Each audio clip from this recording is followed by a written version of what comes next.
नमस्कार दोस्तों, मैं सुरेंद्र सिंह रावत और मैं अपने YouTube channel target with Surendra पर आपका हार्दिक स्वागत और हार्दिक अभिनंदन करता हूं। दोस्तों, मुझे पूर्ण विश्वास है आप सेकंड ग्रेड की तैयारी पूर्ण मनोयोग के साथ कर रहे हैं और आपका सिलेक्शन होगा और होगा, कोई नहीं रोक सकता है। वीडियो को बिल्कुल भी स्किप नहीं करें, इसमें भी उतनी ही इम्पोर्टेंट बातें बताने वाला हूँ जितनी पहले वाले वीडियो में बताई थी। और जिस किसी ने भी पहले वाला वीडियो नहीं देखा है वो ज़रूर उस वीडियो को देखें, उसको बहुत ज़्यादा फ़ायदा मिलेगा। मैं कह रहा हूँ कि बहुत ज़्यादा फ़ायदा मिलेगा इससे जस्ट पहले वाला वीडियो। तो आप वीडियो को पूरा देखें और अच्छे से सुने, अच्छे से देखें, बहुत फ़ायदा मिलने वाला है। उससे पहले मैं छोटी-सी बात करना चाहता हूँ। मैंने बताया है कि सेकंड ग्रेड जो जीके हैं, उसके फर्स्ट पेपर के नोट्स यानी कंप्लीट नोट्स है उसमें करंट को छोड़कर, और सेकंड पेपर जिनके एसएसटी विषय हैं, अगर वो नोट्स मंगवाना चाहते हैं तो मेरा व्हाट्सएप नंबर 9887121369 पे मुझे संपर्क करें और फर्स्ट पेपर और सेकंड में केवल एसएसटी विषय के विद्यार्थी मेरे से ये मंगवा सकते हैं। प्रोसेस क्या रहेगी, आप मुझे संपर्क करें, इस नंबर पे बता दिया जाएगा। चैनल पे नए हो तो चैनल को सब्सक्राइब करें, वीडियो को लाइक और शेयर ज़रूर करें और वीडियो को पूरा देखें, बहुत मज़ा आने वाला है। बहुत ही कॉन्सेप्चुअल और बहुत ही अच्छी बात बताने वाला हूँ इस वीडियो में, लेकिन आप पूरा देखेंगे और सुनेंगे तो आपको इसका लाभ मिलेगा। तो मैं पूरे मन से ये पूरी बात बता रहा हूँ कि आप, इससे पहले वाले वीडियो मैंने बताया था कि किस तरह से आप 75 क्वेश्चन 100 में से, आपको पता होना चाहिए कि फर्स्ट पेपर 100 क्वेश्चन का होता है और 200 अंकों का होता है। उसमें से आप 75 क्वेश्चन यानी 150 नंबर कैसे ला सकते हैं, बहुत आसानी से ला सकते हैं। अब आज की वीडियो में मैं बताने वाला हूं कि जो आपका फर्स्ट पेपर है जीके का, जो भी सेकंड ग्रेड के विद्यार्थी हैं, जो भी सेकंड ग्रेड की तैयारी कर रहे हैं, सेकंड ग्रेड की तैयारी कैसे करें, सेकंड ग्रेड की जो है पोस्ट कितनी है, वो सब बातें सामने आ चुकी हैं। लेकिन सेकंड ग्रेड की तैयारी कैसे करें, इसके लिए मैंने वीडियोस बना रखे, वो ज़रूर देखें। आज की वीडियो में मैं बताने वाला हूँ आपको, आज की वीडियो में ये बताऊंगा मैं आपको, मेन मेरा फोकस रहेगा कि आप किन टॉपिक को स्किप करें और किन टॉपिक पर अपनी एनर्जी ज़्यादा लगाएं। इस वीडियो में ये बात रहेगी और ये बात बहुत फ़ायदा पहुंचाएगी आपको। क्यों पहुंचाएगी? क्योंकि कुछ टॉपिक ऐसे हैं, इतने लेंदी हैं, जहां से क्वेश्चन आता है तो आता है, बाकी कोई कई बार नहीं भी पूछा जाता है। और वो इतना लेंदी है कि पढ़ने वाले का दिमाग मतलब ख़राब सा हो जाता है, मूड ऑफ हो जाता है और सोचता है कि यार कैसे मैं तैयारी करूँ, डीमोटिवेट होता है। तो मैं बताने वाला हूँ इसमें से किन टॉपिक पर आपको जोर देना है और किन टॉपिक पर को आपको स्किप करने की कोशिश करनी है, या स्किप नहीं करे तो कम से कम उसको केवल एक ऊपर ऊपर से, यानी जो टॉपिक 5 दिन में पढ़ने वाला हो उसको एक दिन में पढ़ के ख़त्म करें और उसको भी मोटा मोटा देखें और उसको स्किप मार दें, इस तरह से। तो मैं बताने वाला हूँ वो कौन कौन से टॉपिक है। देखो, सबसे पहले आपको पता होना चाहिए कि मैंने पिछले वीडियो में भी बताया था, लेकिन फिर भी कई लोग इस वीडियो पे नए होंगे तो उनके लिए थोड़ी अच्छी जानकारी होनी चाहिए कि आपके जो ज्योग्राफिकल और हिस्ट्रिकल और कल्चरल और जनरल नॉलेज ऑफ राजस्थान, इसके 80 नंबर के जो क्वेश्चन हैं वो पूछे जाएंगे। 40 क्वेश्चन होंगे 80 नंबर के, और राजस्थान जो करंट अफेयर है उसके 10% 10% होंगे और जो 20 अंकों के होंगे। और general knowledge of world and India यानी भारत का सामान्य ज्ञान और विश्व का सामान्य ज्ञान 60 अंक 30% होंगे। और 40 जो है वो एजुकेशन साइकोलॉजी यानी शिक्षा मनोविज्ञान 200 अंक टोटल होंगे। अब नेगेटिव मार्किंग इसमें होती है, सारे क्वेश्चन करना अनिवार्य है। और यहाँ पर अब मैं बताने वाला हूँ आपको, देखिए सबसे पहले अपन शुरुआत करते हैं यहाँ से। अपनी पहली जो आपके पहला ही दे रखा है ज्योग्राफिकल, हिस्ट्रिकल और cultural and general knowledge of Rajasthan. इसमें कौन सा टॉपिक आपको स्किप करना है? सबसे पहले स्किप करने का मतलब है उसको केवल सरसरी नज़र से देखना है, मोटा मोटा उसमें देखना है, ज़्यादा उसमें डीप नहीं जाना है, ज़्यादा उसकी वजह से दिमाग खराब नहीं करना है। वो कौन से टॉपिक है? तो देखो, एक ये टॉपिक है आपके सामने, एग्रीकल्चर। भाई साहब, एग्जामिनर इसमें से कैसा भी क्वेश्चन पूछ ले कि 2017-18 में, 2019-20 में बताइए, चावल का या गेहूं का या सरसों का कितने मेट्रिक टन में उत्पादन रहा। ठीक है ना। अब इसका आंसर आप कितना भी पढ़ लो, कहीं अब कौन सा आंकड़ा, पता नहीं कौन सा मेट्रिक टन किस सन का पूछे, अपने को तो पता ही नहीं है। तो इसमें बहुत, इसमें केवल आप इतना देखें कि जैसे बाजरा राजस्थान में सबसे ज़्यादा होता है, गन्ना देख ले, एक दो फसलें देख ले मुख्य मुख्य, या रबी, खरीफ और जायद की कौन कौन सी फसलें होती है, मोटा मोटा एक हल्का सा, मतलब जिसको अपन कहते हैं कि 2 या 3 पेज में इसको ख़त्म कर दें और 1-2 घंटे में पढ़ के सरसरी नज़र से इसको पढ़ के ख़त्म कर दे। बस इतना सही लोड ले एग्रीकल्चर, नहीं तो आपका दिमाग भी ख़राब होगा और क्वेश्चन भी बैठने की कोई गारंटी नहीं है कि आपका सही होगा। और क्वेश्चन आता है तो मुश्किल से एक आता है, और ज़रूरी नहीं है कि वो आए, और वो भी एक आएगा आएगा और वो भी गारंटी नहीं है कि आपको आएगा। इसीलिए इसको सरसरी नज़र, स्किप मारने का मतलब केवल सरसरी नज़र से देखना है।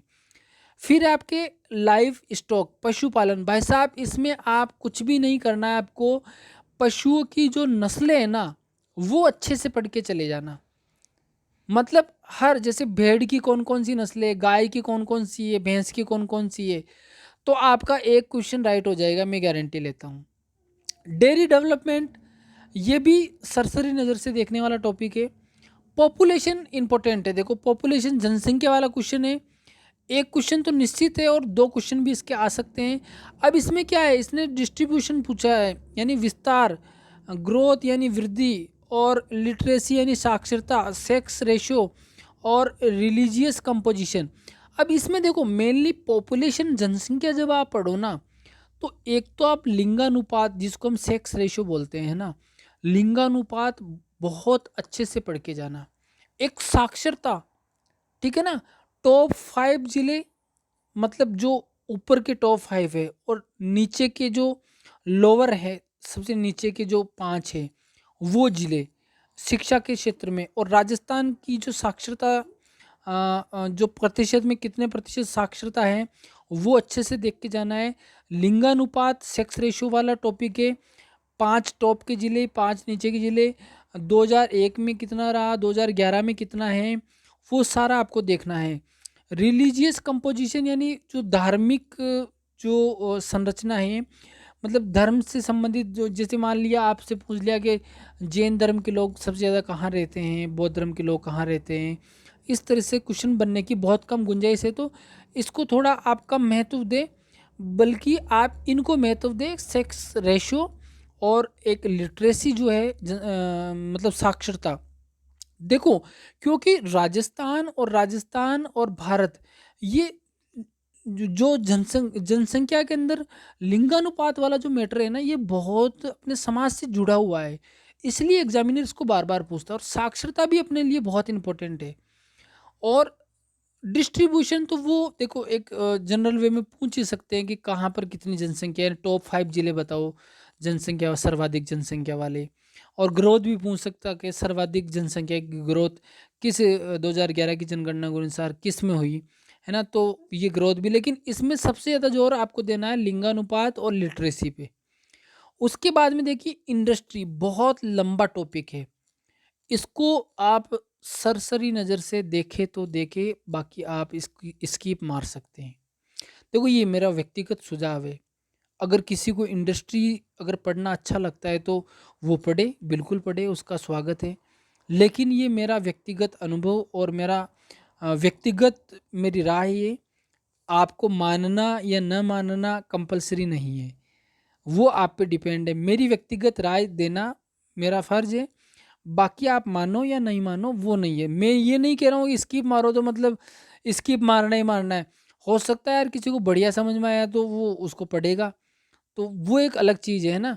लेकिन जो जनरल मतलब ज़्यादातर औसत लोग हैं उनके लिए मैं बता रहा हूँ कि उनको दिक्कत आती है, लेंदी टॉपिक है, एक सवाल बैठता है तो बैठता है, और फिर वो भी इतना लेंदी टॉपिक, और उसके बाद में बहुत समस्या आती है, तो इसको आप स्किप मार सकते हैं ना। उसके बाद में प्लानिंग, मतलब योजनाएं जो हैं आपके, ठीक है ना, पंचवर्षीय योजनाएं जो रही हैं उसके बारे में, तो वो भी अब एक बार सरसरी नज़र में। बजट है, अब बजट में भी पता नहीं वो क्या पूछते हैं, कोई अगर योजना अगर अच्छी आई है बजट में तो वो आपको ध्यान रखनी है। उसके बाद में major tourism centre. Major tourism centre तो क्या है कि आप पूरा ये जीके पढ़ोगे ना राजस्थान, तो उसमें वैसे ही तैयार हो जाएगा, इसको अलग से नहीं पढ़ना है। मेजर टूरिज्म सेंटर जो है ना आपके, मतलब प्रमुख पर्यटन स्थल, इसको इसको अलग से नहीं पढ़ना है। इसको अलग से इसलिए नहीं पढ़ना है कि जैसे मान लो अपन दुर्ग पढ़ेंगे, तो बहुत सारे ऐसे जो दुर्ग के अंदर ऐसे बहुत से स्थान आएंगे जो मतलब आपके कवर हो जाएंगे। मतलब आप पूरा जीके पढ़ोगे ना, तो ये टूरिज्म सेंटर, जैसे मान लो आपने पुष्कर झील पढ़ी, तो पुष्कर के बारे में पढ़ा ही है, तो वो पर्यटन में वैसे ही कवर हो गया, तो इसको अलग से नहीं देखना है। उसके बाद में देखना है ancient culture civilisation of Rajasthan, Kalibanga, Ahar, Ganeshwar और बेराट, इनको बहुत अच्छे से, मतलब यहाँ मैं जहाँ मैं बोल रहा हूँ इसकी, वहाँ सरसरी नज़र से देखना है, और जहाँ मैं देख रहा हूँ बहुत ज़्यादा फोकस, मतलब 100% देना है अपना। कालीबंगा, आहड़, गणेश्वर और बेराट, ये चार सभ्यता पढ़नी है, और चार में से एक या दो क्वेश्चन आने 100% है। गुर्जर प्रत्यार पढ़ना ही पढ़ना है, एक क्वेश्चन फिक्स है। चौहान अजमेर के हैं, वो पढ़ने ही पढ़ने, एक क्वेश्चन फिक्स है। मेवाड़, रणथंबोर और जालोर, मतलब रिलेशन विथ दिल्ली सल्तनत, यानी दिल्ली सल्तनत के साथ संबंध, मेवाड़, रणथंबोर और जालोर, यहाँ से एक या दो क्वेश्चन 101% आने हैं। और उसके बाद में राजस्थान एंड मुगल, सांगा, यहाँ से एक प्रश्न, मानसिंह यहाँ से एक प्रश्न, चंद्रसेन एक प्रश्न, राय सिंह एक प्रश्न, और राज सिंह मेवाड़ के एक प्रश्न। यहाँ से एक एक प्रश्न पुटअप होना ही होना है, इनको बहुत अच्छे से करें। छोटे छोटे टॉपिक है, और यही है जो आपके नंबर गेन करने में सहायता देंगे, आपको अच्छे अंक प्राप्त करने में सहायता देंगे। इसीलिए इन टॉपिक को बहुत अच्छे से बार बार रिवीजन करके पढ़े, है ना। इनकी एक एक डेट इंपॉर्टेंट हो जाएगी, क्योंकि लिमिटेड है ना ये। जैसे सांगा है तो प्रताप है तो मेवाड़ में सारे नहीं पढ़ने आपको, ये दिए हुए वही पढ़ने हैं।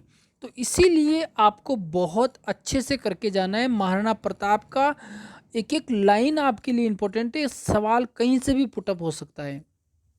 उसके बाद में देखिए history of freedom struggle of Rajasthan, है ना। यहाँ पर देखो पीजेंट एंड ट्राइबल मूवमेंट, यहाँ पर जो किसान और जनजातीय आंदोलन है, तो यहाँ पर भी देखो एक बिजोलिया किसान आंदोलन है, बहुत अच्छे से देखना है। बेगू किसान आंदोलन है, बहुत अच्छे से देखना है।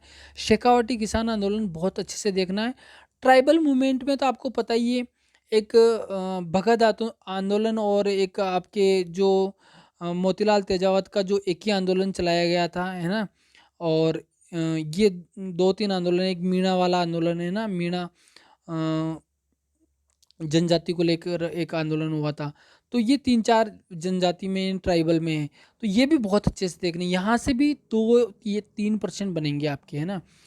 प्रजामंडल मूवमेंट, है ना, ये प्रजामंडल आंदोलन बहुत लंबे है ना, तो इसको आप सरसरी नज़र से देख सकते हो, है ना। यहाँ आप सरसरी नज़र का मतलब समझ जाइए आप, हल्का फुल्का देखना है, मोटा मोटा देखना है, ज़्यादा दिमाग ख़राब नहीं करना है अपना, है ना। क्योंकि अपने को नंबर गेन करने, अपने को सिलेक्शन लेना है, अपने को पीएचडी नहीं करनी है ना। अब यहाँ पर आता है एकीकरण, एग्जामिनर का फेवरेट टॉपिक। दो क्वेश्चन फिक्स यहाँ से पूछे जाते हैं, बहुत अच्छे से करिएगा, जितना अच्छा कर सकते उतना करिएगा। Role of women during medieval and modern period, यानी आधुनिक और मध्यकाल में जो महिलाओं की जो भूमिका रही है ना, वो वो आपको देखनी है। तो वो क्या, जब आप पूरा राजस्थान जी के पढ़ोगे ना, तो उनमें कहीं ना कहीं इन महिलाओं की भूमिका वैसे आ जाएगी, तो इनको अलग से नहीं देखना है, और अलग से देखो तो भी देख सकते हो, वो लगभग वही रूठी रानी हैं या चारुमती हैं, ऐसी जो महिलाएं हुई है, उनके जैसे हाड़ी रानी हुई है ना। तो इन महिलाओं के बारे में आपको देखना है, जो मध्यकाल और आधुनिक काल की महिला, प्राचीन काल की महिलाएं नहीं देखना है। उसके बाद में देखिए सोसाइटी और रिलीजियस, यानी समाज और धर्म।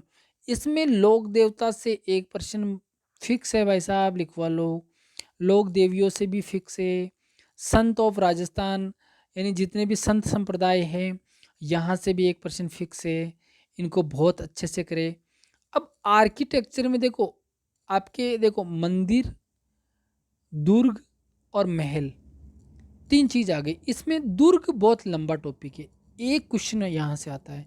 लेकिन दुर्ग आपके टेम्पल भी कवर करता है और ये पैलेस भी कवर करता है और पर्यटन भी कवर करता है ना, जो पर्यटन आपके टॉपिक दिया हुआ है। इसीलिए दुर्ग को पढ़े, मतलब इतना सरसरी नज़र से भी नहीं देखे कि कुछ याद नहीं रहे, और इतना भी जोर नहीं दे कि आपका दिमाग खराब हो। इसको मध्यम लेवल में लेके चलना है। मध्यम लेवल का मतलब हो गया कि आपने इसको, जैसे मान लीजिए आपने इसको एक बार रिवीजन किया, 2 बार किया, 3 बार किया, 4 बार किया, 5 बार किया, 6 बार किया, तो लगभग आपको लगने लगेगा यार कि दुर्ग मुझे अच्छे खासे, मतलब कहीं कहीं मोटा मोटा सवाल आएगा तो मैं कर लूँगा, है ना। इस तरह से आपको इसको करके जाना है। पेंटिंग, वेरियस स्कूल्स है ना, जो चित्रकला है, चित्रशैलियाँ हैं उनकी, है ना, वो यहाँ से जो चित्रकार का नाम पूछता है कि कौन सा चित्रकार किस शैली से है, या कौन सी शैली किसकी उपशैली है। फेयर एंड फेस्टिवल, मेले और त्योहार, त्योहारों में से 1% आना फिक्स है भाई साहब। चैत्र, बैसाख, ज्येष्ठ, आषाढ़, सावन, भादवा, आसोज, काती, मंगसर, पौष, माह और फागुन, ऐसे टिप्स पे याद होने चाहिए। और इनमें जो त्योहार है आपको, करवा चौथ कब मनाई जाती है, बहुत अच्छे से आने, मेले आपको अच्छे से आने चाहिए। कस्टम, यानी कस्टम यानी जो आपके, 1 मिनट, ये थोड़ा सा मिस्टेक हो गया, यहाँ पे थोड़ी सी मिस्टेक हो गई थी, कोई इशू नहीं है। देखिए आगे कंटिन्यू अपन करते हैं इसको। यहाँ पर देखिए आपको कस्टम, यानी आपके जो अ, एक तो आभूषण है, देखो ड्रेसेस यानी आभूषण हो गया, ड्रेसेस यानी पहने कपड़ा, कपड़े यानी पहनावा हो गया। ऑर्नामेंट यानी आभूषण हो गया, और कस्टम्स यानी रीति रिवाज हो गए, है ना। तो ये तीनों ही चीज़ आपको अच्छे से देखनी है। फ्लोक म्यूजिक एंड डांस, लोक नृत्य और लोक वाद्य यंत्र, दोनों से 1% और बहुत सरल है, करके जाना अच्छे से। लैंग्वेज और लिटरेसी, यानी भाषा और साहित्य, बहुत छोटा टॉपिक है, यहाँ से भी 1% बैठता है। राज्यपाल, यहाँ पर आपको करना है office of governor, role and function of chief minister cabinet, 1% राज्यपाल से फिक्स है, 1% आपके मुख्यमंत्री मंत्रिपरिषद से फिक्स है, 1 या 2% सचिवालय और मुख्य सचिव से फिक्स है। उसके बाद में आपके नेक्स्ट आता है ऑर्गेनाइजेशन ऑफ राजस्थान लोक सेवा आयोग, 1% फिक्स है। राज्य मानवाधिकार 1% फिक्स है। पंचायती राज 1% फिक्स है। ये टॉपिक ऐसे हैं, फिक्स हैं, इनको बहुत अच्छे से आप कर सकते हो, मतलब इनको बहुत अच्छे से करके जाना है। उसके बाद में आपके करंट अफेयर में आपके देख लीजिए सोशल एंड इकोनॉमिकल, जो भी आपके रिलेटेड है सोशल, समाज से या अर्थ शास्त्र से, है ना, इकोनॉमी, उससे अगर आपसे कोई रिलेटेड अगर कोई करंट का कोई इशू है तो वो आपको देखना है। पॉलिटिकल इशू कोई है, गेम यानी जो आपके खेल और स्पोर्ट्स, है ना, जो हैं खेल और आपके स्पोर्ट्स से संबंधित जो भी आपके करंट में जो भी जैसे खिलाड़ी है, कौन सा ओलंपिक का वगैरह जो भी खेल गेम्स आयोजन किए जाते हैं उनका, या राजस्थान से कौन सा खिलाड़ी क्या कौन सा खेल खेलता है, वो सारे करंट के जो भी मुद्दे हैं वो देखने हैं आपको, है ना। अब आता है general knowledge of world and India. यहाँ से देखो कॉन्टिनेंट्स, है ना, महाद्वीप और महासागर जाता इसमें, देखो इसको पढ़ने का मैं बहुत अच्छा तरीका आपको बता देता हूँ। कॉन्टिनेंट्स में यानी महाद्वीप और महासागर, अब ओशियन यानी महासागर, देर कैरेक्टर्स है ना, यानी इनकी जो विशेषता है महाद्वीप और महासागर। अब इसमें सब कुछ आ गया, लेकिन आपको क्या पढ़ना है? एक तो चलना है क्षेत्रफल के हिसाब से महाद्वीपों का, जैसा सबसे बड़ा महाद्वीप एशिया, उसके बाद में अफ्रीका, उत्तरी अमेरिका, दक्षिण अमेरिका, अंटार्कटिका, यूरोप और ऑस्ट्रेलिया। इसी तरह आपके महासागर, जैसे सबसे बड़ा प्रशांत महासागर, दूसरा अटलांटिक महासागर, तीसरा आपके हिंद महासागर, चौथा आपके उत्तरी ध्रुव दक्षिणी ध्रुव महासागर, और उसके बाद में उत्तरी ध्रुव महासागर, जिसको अपन आर्कटिक महासागर भी बोलते हैं ना। तो ये 5 महासागर और 5 महाद्वीप हो गए। अब इनमें जैसे कोई मुख्य नदी है, मुख्य झील है, पर्वतमाला है, जैसे एंडीज पर्वत किस महाद्वीप में है, एटलस कहाँ है, ठीक है ना, रॉकी पर्वतमाला कहाँ है, हिमालय पर्वतमाला कहाँ है, ठीक है ना, या काला सागर कहाँ है, भूमध्य सागर कहाँ है, कोई जल संधि इंपॉर्टेंट जैसे बेरिंग जल संधि है, जैसे एशिया महाद्वीप और उत्तरी अमेरिका महाद्वीप के बीच में बेरिंग जल संधि। तो ऐसे मोटी मोटी चीज़ें, दक्षिणी चीन सागर जो बहुत बड़ा मुद्दा बना हुआ है ना, वो कहाँ पड़ता है, उसकी लोकेशन कहाँ है, वो ये मोटा मोटा देखना है इसमें, है ना। और इसके बाद में ग्लोबल विंड सिस्टम, बहुत सरल टॉपिक है, ये मैं आपको करवाऊँगा अभी सही। ग्लोबल विंड सिस्टम क्या होता है, और मतलब जो पवने हैं आपके, है ना, एक प्रश्न फिक्स है, बहुत इजी टॉपिक है, बहुत सरल है।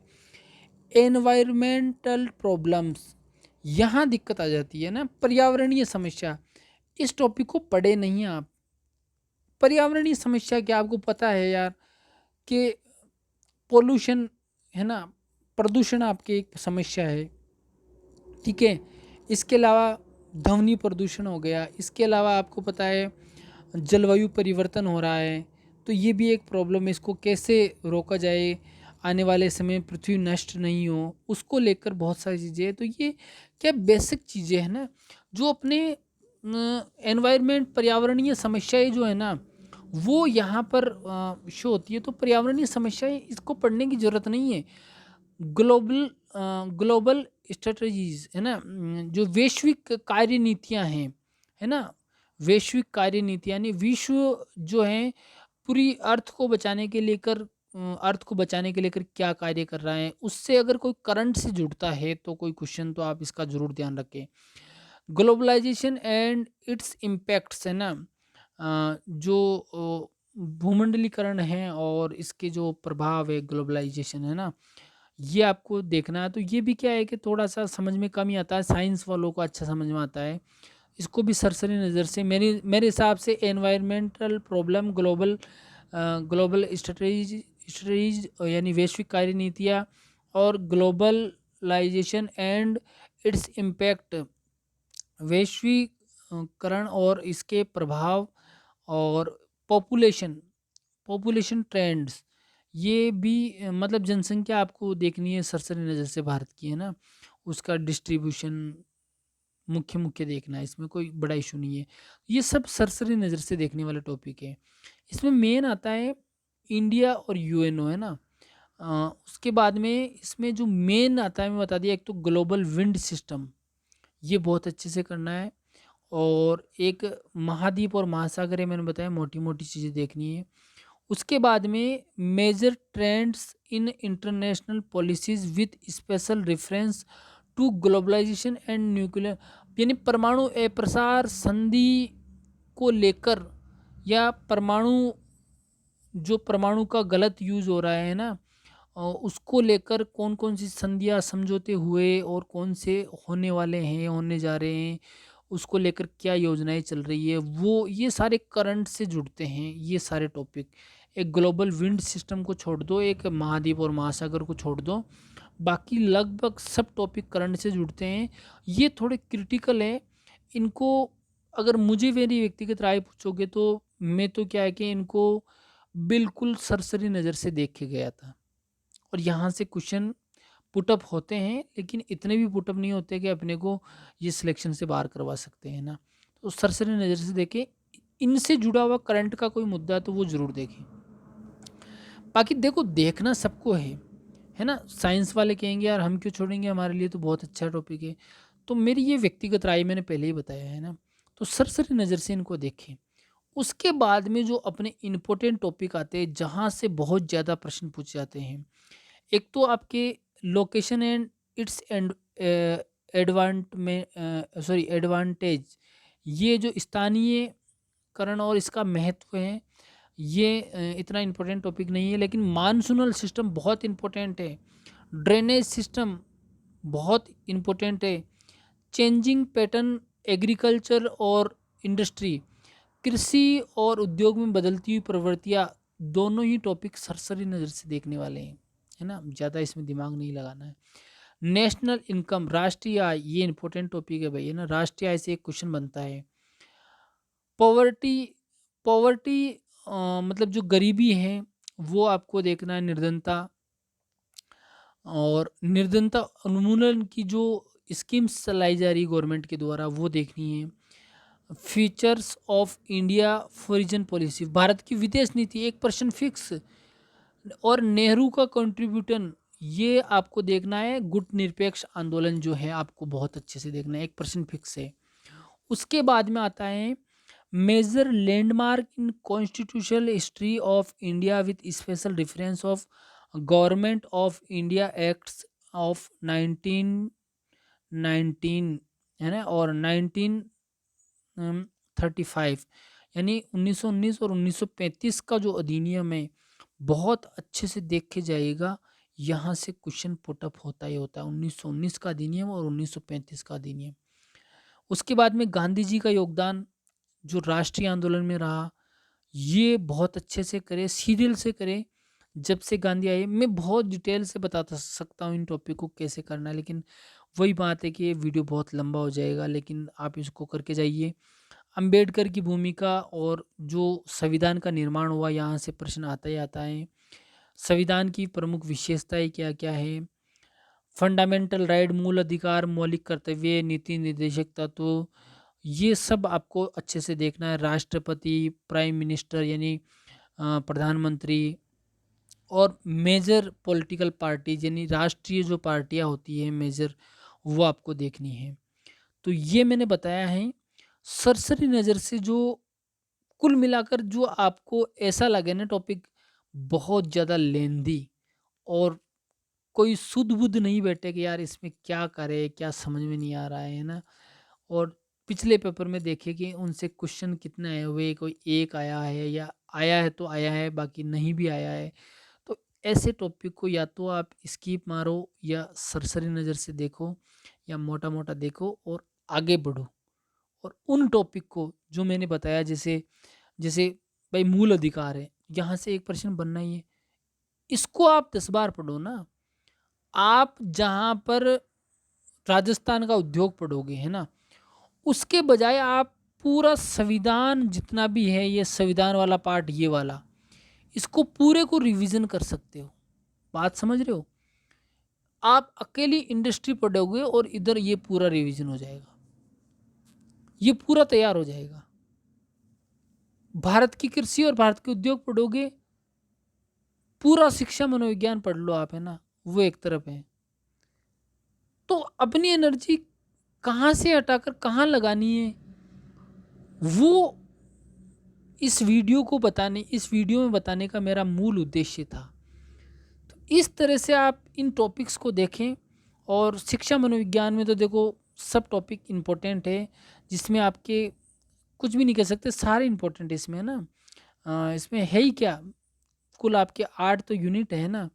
एजुकेशन साइकोलॉजी और अधिगम, डेवलपमेंट ऑफ लर्नर, पर्सनालिटी जो आपके व्यक्तित्व हैं, और बुद्धि और सृजनात्मकता, अभिप्रेरणा, व्यक्तिगत विभिन्नता, डेवलपमेंट और implication in education, self concept यानी आत्मसंप्रत्यय, एटीट्यूड यानी अभिवृत्ति, इंटरेस्ट यानी जो अपनी रुचि है, हैबिट्स आदत, एटीट्यूड एप्टीट्यूड्स यानी अभिरुचि, और उसके बाद में सोशल स्किल्स, जो सामाजिक कौशल होते हैं वो। तो ये गिने चुने हैं ना, इनको करना ही है। ये आपके 40 नंबर का पोर्शन है। तो मेरा जो बताने का आज का वीडियो का मर्म था, वो ये था कि आप किन टॉपिक्स को छोड़ें और किन टॉपिक्स को अच्छे से करें। ये मेरा उद्देश्य था। बाकी सेकंड ग्रेड की वैकेंसी जल्द, कभी भी इसका नोटिफिकेशन आ सकता है। नोट्स मंगवाने के लिए मैंने पहले ही बता दिया, आप मेरे पर्सनल नंबर पे संपर्क करें, आपको बता दिया जाएगा। और इससे पहले वाला वीडियो ज़रूर देखिए अगर किसी ने नहीं देखा हो तो। सेकंड ग्रेड की तैयारी कैसे करें, सेकंड ग्रेड की पोस्ट कितनी है ना, तमाम बातें हो चुकी है। पुराने वीडियोज़ भी देखें, उनमें भी आपको काफ़ी फ़ायदा मिलेगा कैसे क्या करना है। जल्द ही आपके लिए नया वीडियो लाऊंगा नई स्ट्रेटजी के साथ। इस वीडियो को देखने के बाद में और इसके पिछले वीडियो को देखने के बाद में आपके काफ़ी क्वेश्चन, मेरे हिसाब से आपको काफ़ी प्रश्नों का उत्तर मिल गया होगा। फिर भी नहीं मिला है तो आप एक बार उसमें कमेंट में आप लिख के भेजिए, मैं ज़रूर उत्तर देने का कोशिश करूँगा। और चैनल को सब्सक्राइब नहीं किया तो सब्सक्राइब करें, वीडियो को लाइक और शेयर ज़रूर करें, इतना ज़रूर करें।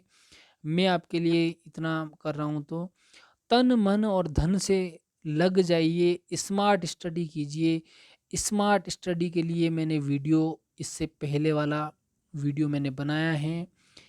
सेकंड ग्रेड की तैयारी कैसे करनी है वो सब कुछ बताया है, पोस्ट सिलेबस सब, मतलब जितना भी सेकंड ग्रेड के बारे में अपन कहें, सेकंड ग्रेड की 2022 की भर्ती सब कुछ है ना। खैर लंबा हो गया वीडियो, आज का वीडियो यहीं अपन समाप्त करते हैं। मिलते हैं अगले किसी ऐसे ही इंटरेस्टिंग वीडियो में जहां पर आपको मज़ा आए कि सेकंड ग्रेड की तैयारी कैसे करनी चाहिए, क्या होना चाहिए, है ना। तो इसमें मैंने बताने की कोशिश करी कि क्या आपको छोड़ना है, क्या आपको पढ़ना है, कहाँ ज़्यादा जोर देना है। मैं उदाहरण दे रहा हूँ एक बार फिर, है ना, कि आप एकीकरण जैसे टॉपिक हैं, ठीक है ना। एकीकरण मैंने बताया, गुर्जर प्रतिहार 2 पेज का टॉपिक है। कालीबंगा, आहाड़, गणेश्वर और बैराट 4 सभ्यता पढ़नी है। एक क्वेश्चन फिक्स करो ना भाई साहब, 1 घंटा लगता है 4 सभ्यता पढ़ने में, लास्ट रिवीजन करने में 10 मिनट लगते हैं। तो यहाँ से तैयारी करो ना यार, आपका सिलेक्शन कौन रोकेगा, कोई नहीं रोकेगा। मैं फिर कह रहा हूँ, बहुत अच्छे से तैयारी करो, है ना, पूरी जी जान लगा दो, स्मार्ट तैयारी करो, है ना, तो कोई नहीं रोक पाएगा और ज़रूर आपका सिलेक्शन होगा। नोट्स मंगवाने के लिए संपर्क करें और वीडियो को लाइक शेयर और चैनल को सब्सक्राइब करें। इसी के साथ आज का वीडियो समाप्त। धन्यवाद। वीडियो को पूरा ज़रूर देखा करें, मेरा मोटिवेशन होता है उससे ना, मैं मोटिवेट होता हूँ, है ना। धन्यवाद।